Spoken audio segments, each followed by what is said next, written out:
Hello everyone, welcome back to our channel. और आज हम करने वाले हैं वेस्ट बंगाल बोर्ड के क्लास 6 के बुक ब्लॉसम्स का आखिरी चैप्टर, लेसन नंबर 12। और इस चैप्टर का नाम है Rip Van Winkle by Washington Irving. तो आइए जानते हैं अपने राइटर के बारे में। Let's start. Washington Irving 1783 to 1859 was an American author, essayist, biographer and historian of early 19th century. तो वॉशिंगटन इरविंग जो है, इनका जन्म 1783 में हुआ और डेथ 1859 में। ये एक अमेरिकन ऑथर थे, साथ ही साथ एसिस्ट, ऐसे लिखते थे, बायोग्राफर जो दूसरे की कहानियों को लिखे या दूसरे के बारे में लिखे, और साथ ही साथ एक हिस्टोरियन थे जो अर्ली 19th सेंचुरी के बारे में लिखा करते थे। He is best known for his short stories like Rip Van Winkle and the legend of Sleepy Hollow. तो इनको जाना जाता है इनके कुछ शॉर्ट स्टोरीज़ के माध्यम से, जैसे इनकी कहानी है रिप वैन विंकल, जिसका ही यहाँ पे एक एडेप्टेशन दिया गया है, और एक कहानी है the legend of Sleepy Hollow. His historical works include biographies of George Washington, Christopher Columbus and the prophet Mohammad.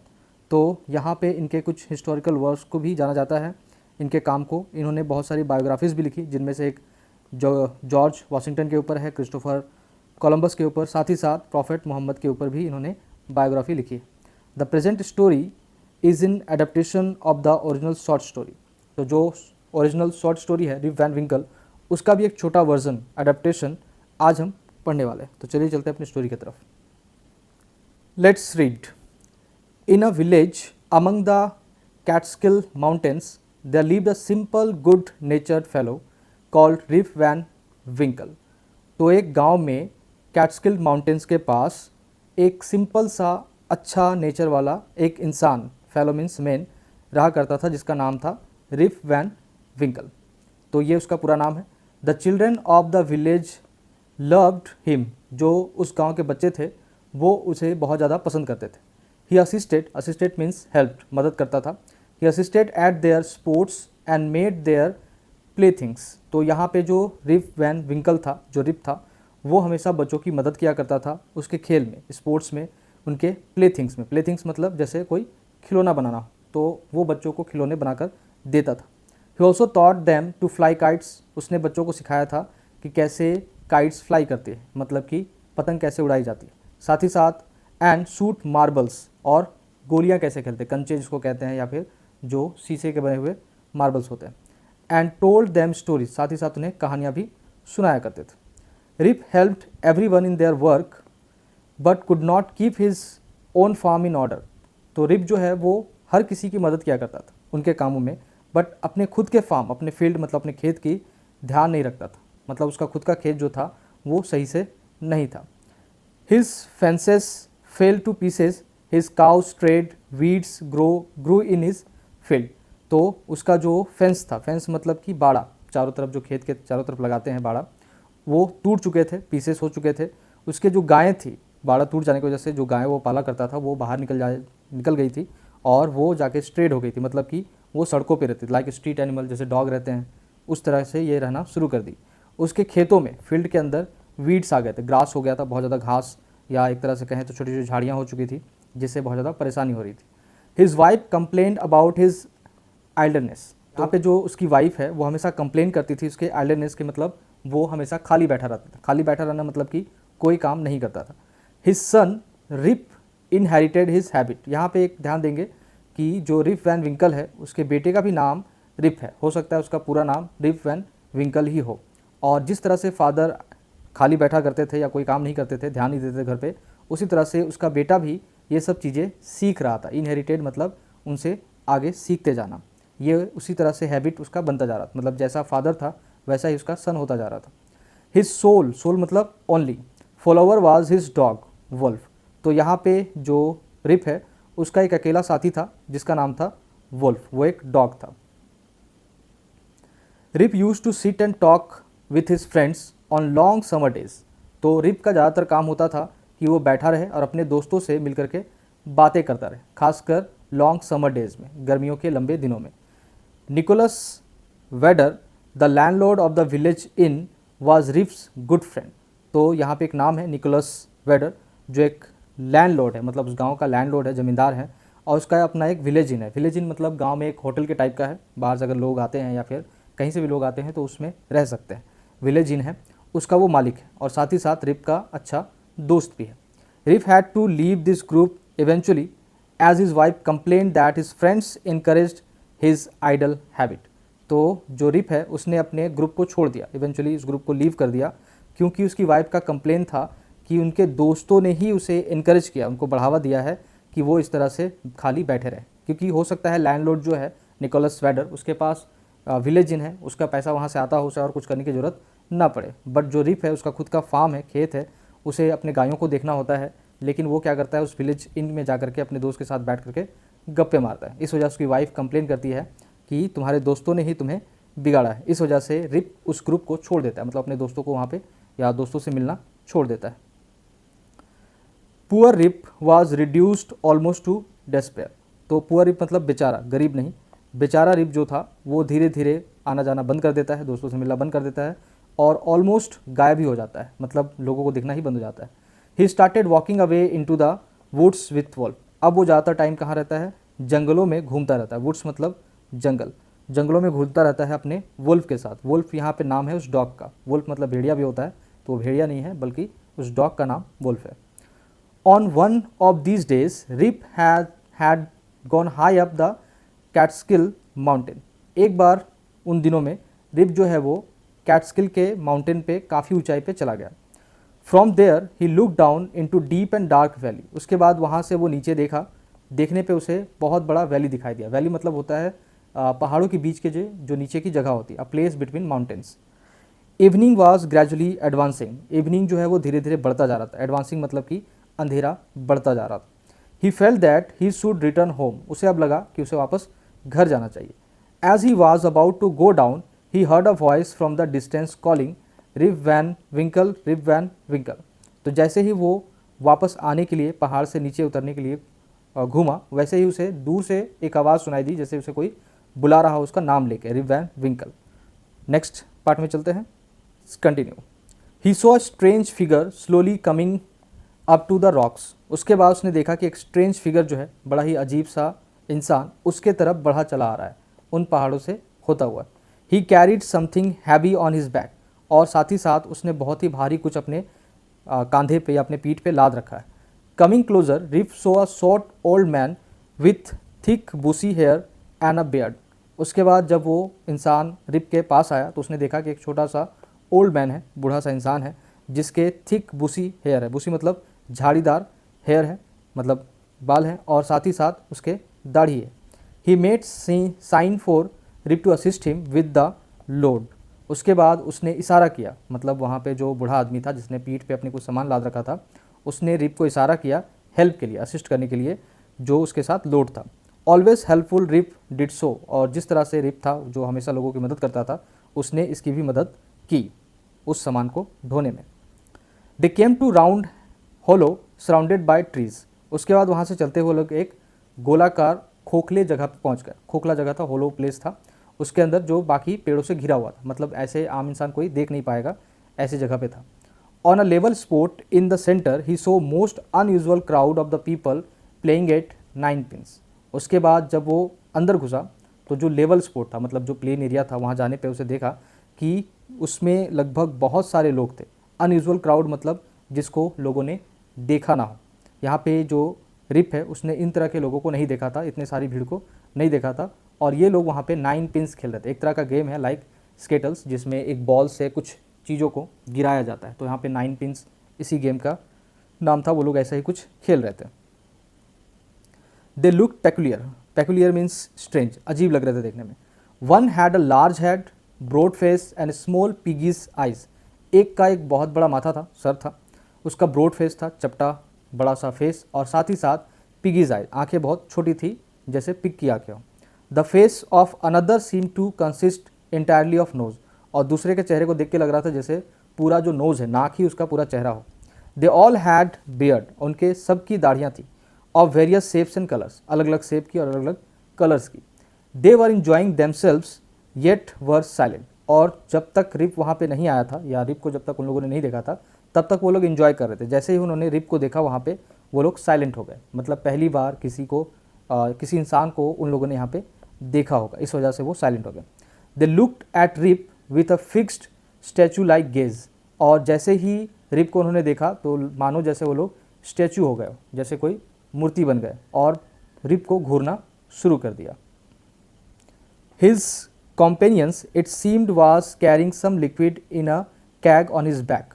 उसके बाद जो उसके कॉम्पेनियन था, कॉम्पेनियन मतलब रिप ने जिसकी मदद की थी, कॉम्पेनियन एक तरह से दोस्त भी हो सकता है, कॉम्पेनियन जो था उसने जो अपनी पीठ पे लेके आया था, जो कैग था, कैग मतलब कंटेनर था जिसके अंदर सम लिक्विड था, लिक्विड मतलब एक तरह से वाइन थी, दारू जिसको कह सकते हैं, वो लेके आया था।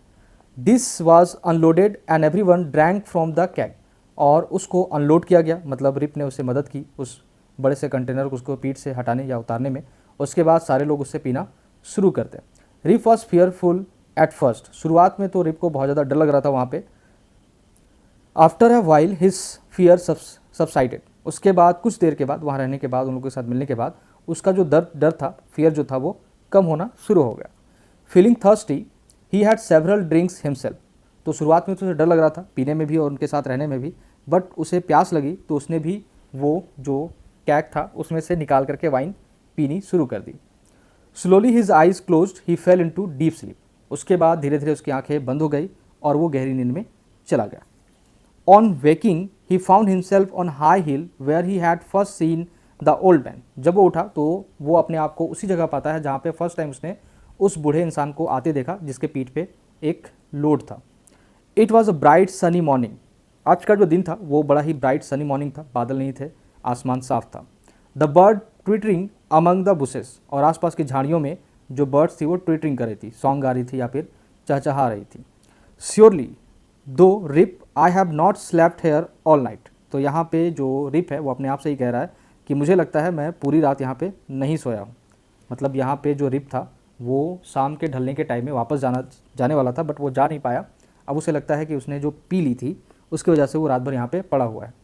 ही whistle for a wolf but no dog was to be seen, उसके बाद उसने अपने वॉल्फ को बुलाना शुरू किया, पुकारना शुरू किया, बट वहाँ कोई भी डॉग नहीं था। He decided to visit the scene at last evening, उसके बाद उसने डिसाइड किया कि जहाँ पे वो लास्ट टाइम था, जहाँ पे उसने वाइन पी थी उन लोगों के साथ, उन अजीब लोगों के साथ, वहाँ पे वापस जाके देखेगा। फिर वो वहाँ गया देखने के लिए। When he reached the spot he was surprise to see that a mountain stream was now flowing through it, उसके बाद जब वहाँ पहुँचा तो देखता है कि जहाँ पे होलो था, जहाँ पे वो पूरा जगह था जिसमें लोग नाइन पिन्स खेल रहे थे, उस जगह पे एक नदी बह रही है। यहाँ पे माउंटेन स्ट्रीम मीन्स छोटी सी नदी वहाँ से बह रही थी। What was to be done, मतलब यहाँ पे रिप जो है वो अपने आप से ही क्वेश्चन कर रहा है कि यहाँ हुआ क्या था। The morning was passing away, धीरे धीरे सुबह गुजर गई। And poor Rip was hungry, poor Rip मतलब यहाँ पे जो बेचारा रिप था वो अब भूखा महसूस कर रहा था, उसे भूख लगी थी। ही सुक his had and went homeward, उसने अपना सर झुकाया और अपने घर की तरफ बढ़ चला। As he came near his village he met many people he had never seen before, जब वो अपने विलेज के पास आया तो वो बहुत सारे लोगों से मिला, और ऐसे लोगों से मिला जिसे उसने कभी देखा ही नहीं था।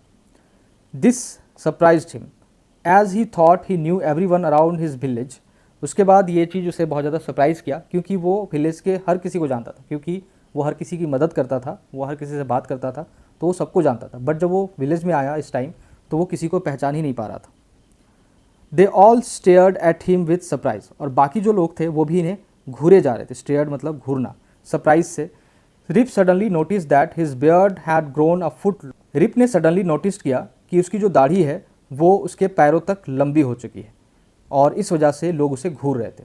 ही saw his village was now larger, Rip ने देखा कि उसका जो गाँव है वो अब काफ़ी बड़ा हो चुका है, विथ मोर पीपल, और यहाँ पे ज़्यादा लोग रह रहे हैं। There were rows of houses which he had never seen before, और वहाँ पे बहुत सारे घर हैं। रॉ ऑफ हाउसेस मतलब लाइन बाय लाइन घर बने हुए हैं जिसे उसने कभी देखा ही नहीं। Strange names were over the door, और दरवाज़ों पे बड़े ही अजीब से नाम लगे हुए हैं। हर दरवाजे पे उस मालिक का नाम लिखा होता है, तो हर दरवाजे पे वो नाम है जिसे वो जानता ही नहीं। He found his own house was empty, जब वो अपने खुद के घर पे के पास गया तो उसने देखा वो खाली था, एंड इन रुइन मतलब बर्बाद हो चुका था, एकदम तबाह हो चुका था। He called loudly for his wife and children, फिर वहाँ वो चिल्लाता है अपने वाइफ और बच्चे को बुलाने के लिए। ऑल वॉज साइलेंस, और वहाँ पे कोई नहीं था, कोई आवाज़ नहीं आई या किसी ने भी आवाज़ नहीं थी। The village in was gone, और फिर वो बढ़ चला अपने विलेज इन की तरफ, जो उसके दोस्त का था वो भी अब गांव से गायब था, वो भी वहाँ मौजूद नहीं था। अब चलते हैं अपने नेक्स्ट पार्ट की तरफ। Let's continue. The appearance of Rip with his long beard and peculiar dress soon attracted attention of people. तो जो यहाँ पे रिप था, उसकी जो ड्रेस थी और उसका जो दाढ़ी था, वो लोगों को अपने तरफ अट्रैक्ट कर रहा था। लोग उसे देखने आ रहे थे और समझ नहीं पा रहे थे कि ये कौन है और ऐसा हुलिया क्यों बना रखा है। अपीयरेंस मीन्स हुलिया होना, यानी कि ऐसा हुलिया है उसका। Rip told them that he mean no harm but merely came there to look for his friends and folks. तो रिप ने आगे कहा, यहाँ जो लोग उसे घूर रहे थे, कि मैं तुम्हें हार्म नहीं करूँगा, मतलब मैं तुम्हें नुकसान नहीं पहुँचाऊँगा। लोगों को डर लग रहा था कि शायद वो उसे नुकसान पहुँचाए। वो कह रहा था मैं बस यहाँ पे अपने फ्रेंड्स और फॉक्स, अपने रिलेटिव्स को, अपने ख़ानदान वालों को और अपने दोस्तों को ढूंढने आया। He asked about Nicholas Vedder. Nicholas Vedder वही है जिसका विलेज इन था, लैंडलॉर्ड था ये, और रिप का अच्छा दोस्त भी था। उसने निकोलस वेडर के बारे में पूछा। There was silence for a little while. कुछ देर तक तो साइलेंस रहा, किसी ने कुछ बताया नहीं। Then an old man reply. उसके बाद एक बूढ़े व्यक्ति ने रिप्लाई दिया, Nicholas Vedder, why he is dead and gone for these 18 years. तो वहाँ पे उस बूढ़े इंसान ने कहा, निकोलस वेडर को ढूंढ रहे हो, क्यों ढूंढ रहे हो, वो तो 18 साल पहले ही मर चुका है। मतलब कि यहाँ पे जो रिप है वो काफ़ी समय से गांव में नहीं आया था। Rip's heart died away at finding himself thus alone in the world. तो रिप का जो दिल था वो बैठ गया। क्यों बैठ गया? क्योंकि सबसे पहले वो अपने घर गया, वहाँ पे उसका घर पूरा बर्बाद हो चुका था, उसके फैमिली मेम्बर वहाँ नहीं थे। उसके बाद वो विलेज इनके पास आया, अपने दोस्त को ढूंढा और उसे पता चला कि उसका दोस्त 18 साल पहले ही मर चुका है। तो मतलब एक तरह से वो पूरे दुनिया में अब अकेला ही बचा था, उसके जानने वाले अब नहीं थे। He cried out, does nobody here know Rip Van Winkle. उसके बाद वो चिल्ला के कहता है कि यहाँ कोई ऐसा नहीं है जो रिप वैन विंकल को जानता हो। Oh there he is leaning against the tree, exclaim 2 और 3। वहाँ पे जो लोग खड़े थे, 2 और 3 लोगों ने वहाँ पे रिप को बताया कि देखो वो पेड़ से लद के बैठा हुआ है। लीनिंग अगेंस्ट द ट्री मतलब पेड़ से लद करके बैठा हुआ है। As he looked Rip saw a fellow who looked exactly like his previous self. जब उसने उसे देखा तो उसे पता चला कि जो फेलो है, जो इंसान जिसके बारे में लोग बात कर रहे हैं कि रिप वैन विंकल है, वो ठीक उसी की तरह देखने में है। प्रीवियस सेल्फ मतलब जैसे जो रिप है हुआ करता था। He understood that he this was his son Rip. वो समझ गया कि उसका ही बेटा रिप है। हमने आगे ही कहानी में पढ़ा था कि जो रिप है वो इनका भी नाम है और इसके बेटे का भी नाम है। तो जब उसने यहाँ पे लोगों से पूछा कि रिप वैन विंकल को नहीं जानते, तो लोगों ने बताया कि हाँ, यहाँ पे वो बैठा था। Just then a young woman with a child came his way. उसके बाद एक यंग वुमेन कुछ बच्चों के साथ उसके पास चली आती। She said that Rip Van Winkle had been her father and gone away 20 years back when he saw she was little. उसके बाद वो यंग वुमेन आके बताती है कि रिप वैन विंकल उसके फादर थे जो 20 साल पहले, 20 ईयर्स पहले यहाँ से चले गए थे, और जब मैं बहुत छोटी थी। तो 20 साल से रिप वैन विंकल सोया हुआ था, और जब वो उठा तो अपने गांव की तरफ आया तो पाता है कि 20 साल में काफ़ी कुछ बदल चुका है। All stood amaze. सारे लोग उसे देख करके आश्चर्यचकित थे, क्योंकि उन्होंने कभी ऐसा नहीं सोचा था कि रिप वैन विंकल वापस आएगा भी। An old woman looked at his face and exclaimed, sure enough it is Rip Van Winkle, welcome home again old neighbour. उसके बाद एक ओल्ड वुमेन थी जो उसे जानती थी, उसने कहा कि हाँ, मैं पूरा श्योर हूँ कि ये रिप वैन विंकल ही है, और उसने उसे कहा welcome home again old neighbour. Old neighbour मतलब यहाँ पे जो ओल्ड वुमेन है वो रिप विंकल की पड़ोसी थी, उसने उसका स्वागत किया। Why were have you been these 20 long years. मतलब कि यहाँ पे जो ओल्ड वुमेन थी उसे पूछ रही है कि तुम 20 सालों से कहाँ थे और क्या कर रहे थे और क्यों नहीं आए यहाँ पे। Soon everybody came to know Rip story for whole 20 years had been him but at one night. उसके बाद यहाँ पे जो रिप है उसने अपनी कहानी बताई, और उसने 20 साल के कहानी को बस एक रात में ही बताकर ख़त्म किया, क्योंकि उसे इतना ही याद जब वो लास्ट टाइम इवनिंग में उस गुफा के अंदर गया था, होलो प्लेस में गया था, उसके बाद उसने वाइन पी, उसके बाद सो गया, और सोने के बाद जब उठा तो 20 साल गुजर चुके थे, उसे और कोई चीज़ पता ही नहीं है, तो उसने लोगों को इतना ही बताया। सम हैड डाउट, किसी को डाउट हुआ। Insisted that Rip had been out of his head, और कुछ लोगों ने कहा कि शायद जो रिप है उसका दिमाग ख़राब हो गया, मतलब एक तरह से वो शायद पागल हो चुका है, इसलिए इस तरह की बातें कर रहा है। Even to this day a thunderstorm on a summer afternoon at Catskill remind them of the strange people playing at the game of 9 pin. और जब भी समर के टाइम में जब शाम में बारिश होती या थंडरस्टॉर्म्स होते कैटस्किल माउंटेन पे, तो उसे याद आती उन लोगों की जो उस गुफा के अंदर, उस हॉलो प्लेस में 9 पिन्स खेल रहे थे। तो आज के लिए इतना ही। अगर आपको वीडियो पसंद आया हो तो लाइक ज़रूर करें। Thank you so much.